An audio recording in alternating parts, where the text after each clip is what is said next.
Patience is of two kinds, patience over what pains you, and patience against what you covet.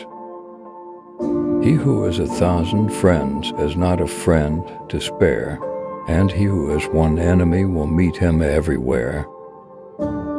Knowledge enlivens the soul. Your remedy is within you, but you do not sense it.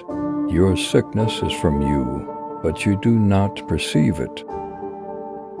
He who does not have forbearance has nothing.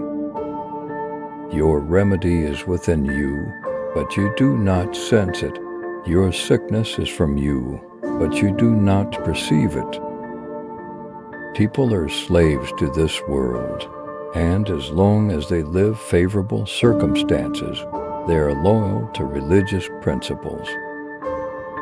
The strongest person is the one who is able to control his anger.